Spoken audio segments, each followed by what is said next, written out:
ನಮಸ್ಕಾರ ಎಲ್ಲ ಮಾಧ್ಯಮ ಸ್ನೇಹಿತರೆ. ನಾನು ಕೃಷ್ಣ ಬೈರೇಗೌಡರು ನಾವೆಲ್ಲ ಸೇರಿ ಈ ಮಾಧ್ಯಮ ಗೋಷ್ಠಿ ಕರಿಬೇಕಾಗಿತ್ತು. ಸೊ ಅವರು ಒಂದು ಕಾರ್ಯಕ್ರಮದಲ್ಲಿ ಹೆಲ್ಡಪ್ ಆಗಿದ್ದಾರೆ.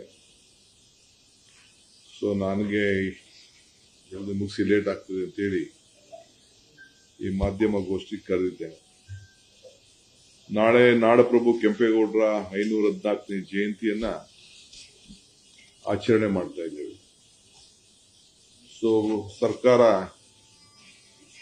ಒಂದು ಅಂತಾರಾಷ್ಟ್ರೀಯ ಮಟ್ಟದ ಪ್ರಶಸ್ತಿಯನ್ನ ಕೆಂಪೇಗೌಡರ ಹೆಸರಿನಲ್ಲಿ 3 ಜನಕ್ಕೆ ಕೊಡೋದು ಅಂತೇಳಿ ಹಿಂದೆ ತೀರ್ಮಾನ ಆಗಿತ್ತು. ನಾವು ಅದನ್ನ ಬದಲಾವಣೆ ಮಾಡ್ತಾ ಇಲ್ಲ.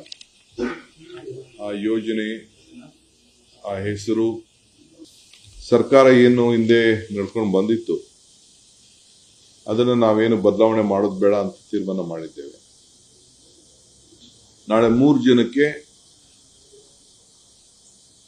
ಈ ಪ್ರಶಸ್ತಿಯನ್ನ, ಅಂತಾರಾಷ್ಟ್ರೀಯ ಪ್ರಶಸ್ತಿಯನ್ನ ಕೊಡಬೇಕು ಅಂತ ತೀರ್ಮಾನ ಆಗಿದೆ. ಒಂದು ಸಮಿತಿ ನಾವು ನೇಮಕ ಮಾಡಿದ್ದು BL ಶಂಕರ್ ಅವರ ಅಧ್ಯಕ್ಷತೆಯಲ್ಲಿ. ಸೊ ಅವರ ಸಮಿತಿ ಎಲ್ಲ ಕೂತ್ಕೊಂಡು ಚರ್ಚೆ ಮಾಡಿ 3 ಜನ ಸಾಧಕರನ್ನ ಅವರು ಆಯ್ಕೆ ಮಾಡಿದ್ದಾರೆ. ಸೊ ಪ್ರಶಸ್ತಿ ಜೊತೆಗೆ ಒಂದು 5 ಲಕ್ಷ ರೂಪಾಯಿ ಅವಾರ್ಡ್ ಕೂಡ ಅವ್ರಿಗೆ ಕೊಡುವಂತ ಒಂದು ಪದ್ಧತಿ ಮೊದಲಿಂದ ಕೂಡ ಇತ್ತು. ಇದು ವಿವಿಧ ರೀತಿಯಲ್ಲಿ ವ್ಯಾಖ್ಯಾನ ನಡ್ಕೊಂಡು ಬಂದಿದೆ. ಹೋದ ವರ್ಷ ಯಾರು ಕೊಟ್ಟಿದ್ರು ಅನ್ನೋದೆಲ್ಲ ನಿಮ್ಗೆಲ್ಲ ಗೊತ್ತಿದೆ. ಈ ವರ್ಷ ಒಂದು ಸಂಸ್ಥೆ ಕೊಡಬೇಕು ಅಂತ ತೀರ್ಮಾನ ಮಾಡಿದೆ. ಇಡೀ ನಮ್ಮ ದೇಶದಲ್ಲೇ ಜಯದೇವ ಹೃದಯ ರೋಗ ವಿಜ್ಞಾನ ಮತ್ತು ಸಂಶೋಧನಾ ಸಂಸ್ಥೆ, ಆ ಸಂಸ್ಥೆ ಹೆಸರಿಗೆ ಇವತ್ತು ಆ ಪ್ರಶಸ್ತಿಯನ್ನ ಕೊಡಬೇಕು ಅಂತ ಹೇಳಿ ಸರ್ಕಾರ ತೀರ್ಮಾನ ಮಾಡಿದೆ. ಎಲ್ಲರೂ ಕೂಡ ಅಲ್ಲಿ ದುಡಿದಿದ್ದಾರೆ. ನಮ್ಮ ಡೈರೆಕ್ಟರ್ ಅವರ ಮುಖಂಡತ್ವದಲ್ಲಿ ಕೆಳಗಡೆಯಿಂದ ಒಂದು ಸಣ್ಣ ನರ್ಸಿಂದ ಹಿಡಿದು ಸ್ವೀಪರ್ ಇಂದ ಹಿಡಿದು ಡಾಕ್ಟರ್ ಮಂಜುನಾಥ್ ವರೆಗೂ ಕೂಡ ಎಲ್ಲರೂ ಕೂಡ ಅಲ್ಲಿ ದುಡಿದಿದ್ದಾರೆ. ಸೊ ಅದಕ್ಕೆ ಒಂದು ಸಂಸ್ಥೆಗೆ ಕೊಡಬೇಕು ಅಂತೇಳಿ ಬಹಳ ಕಡಿಮೆ ದರದಲ್ಲಿ 1600 ಬೆಡ್ ಇವತ್ತು ಅಷ್ಟು ಸಣ್ಣ ಮೊತ್ತದಿಂದ ಇವತ್ತು ಎಲ್ಲ ವರ್ಗದ ಜನರಿಗೆ ಆಪರೇಷನ್ ಮಾಡ್ತಾ ಇದ್ದಾರೆ. ಮೊನ್ನೆ ಬಹಳ ಜನ ಕೂಡ ಆ ಕೆಲಸ ನೋಡಿ ಹೊರಗಡೆ ದೇಶದವರು ಎಲ್ಲ ಬಹಳ ಜನ ಸಹಾಯ ಕೂಡ ಮಾಡ್ತಾ ಇದ್ದಾರೆ.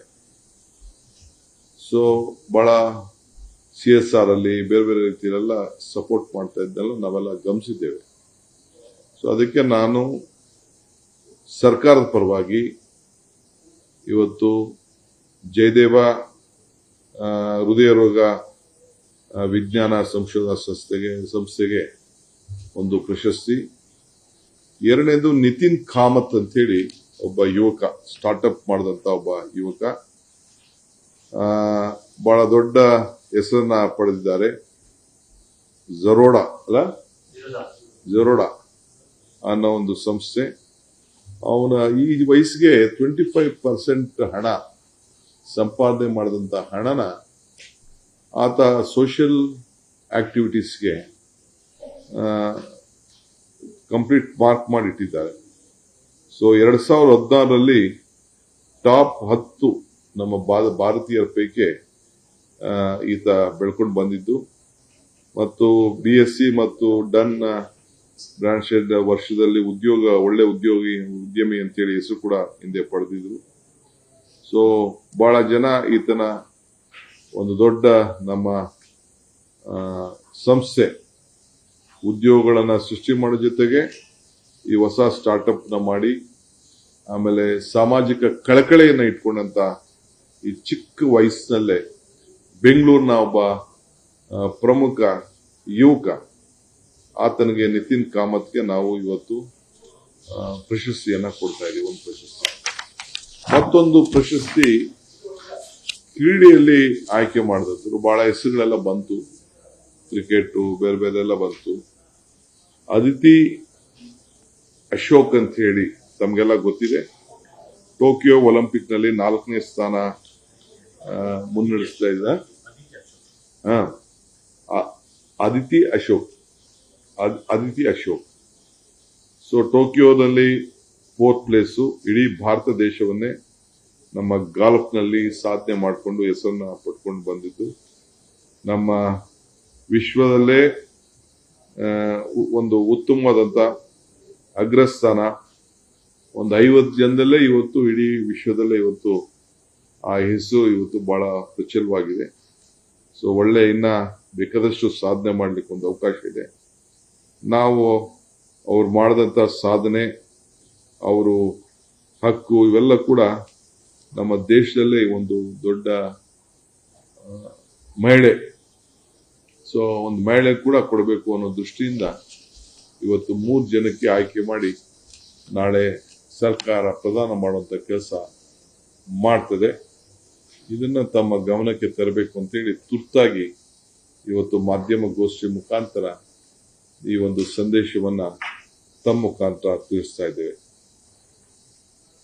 ಇದಲ್ಲದೆ ಹಿಂದೆ ಸರ್ಕಾರ ರಾಜ್ಯ ಮಟ್ಟದ ಹಾಸನದಲ್ಲಿ ಒಂದು ಕಾರ್ಯಕ್ರಮ ಮಾಡಬೇಕು ಅಂತೇಳಿ ತೀರ್ಮಾನ ಆಗಿತ್ತು.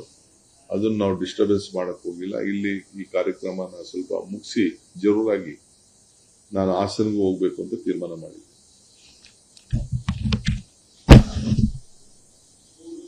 ಇದರದೆಲ್ಲ ಮಾಹಿತಿ ನಿಮ್ಗೆ ಈಗ ಮೇಲಲ್ಲಿ ಈಗಾಗಲೇ ಕೊಟ್ಟಿದ್ದಾರೆ, ಎಲ್ಲ ತಲುಪಿಸ್ತಾರೆ. Thank you.